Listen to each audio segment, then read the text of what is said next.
So in our item view controller, we have this function add to basket button pressed, and we have a to do here to check if user is logged in. Right now we don't have a function to check if he is logged in.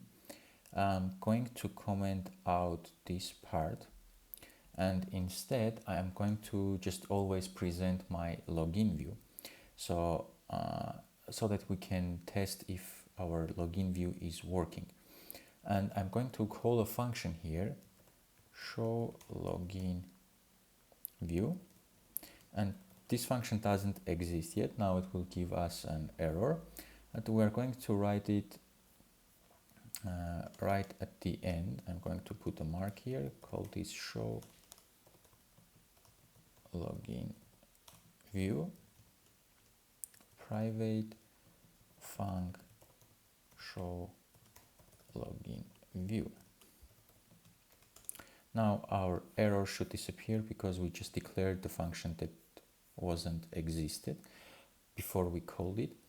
And this function is basically going to access our storyboard, instantiate a view controller with a specific identifier. So we say let login view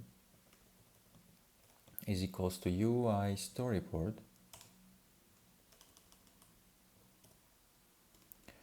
and we need to initialize it with a name which is main bundle nil, and then we say instantiate view controller with identifier, and it's going to be login view.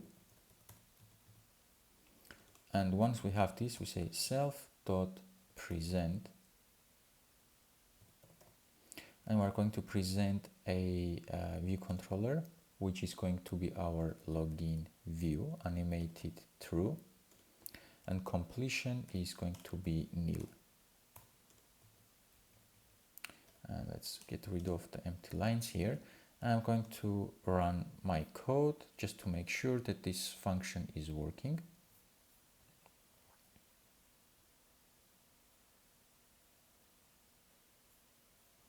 And let's go to any of the items here. I'm going to delete everything from my console. Click the button here and it shows my login view. And let's check if our buttons are working. The cancel works, login, register, forgot password, and our resent email. So this constraint is not fixed. Let me quickly go and fix this one. We select this. We're going to say that we want this to be horizontally in the center, and this should take care of the rest. Let's just quickly do one more test run.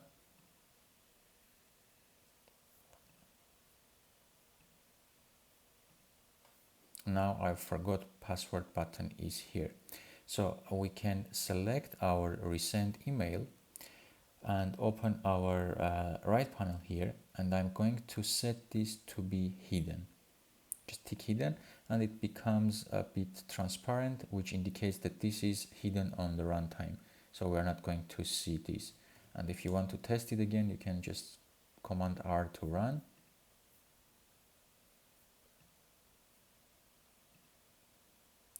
And now you can see that we only have our forgot password button.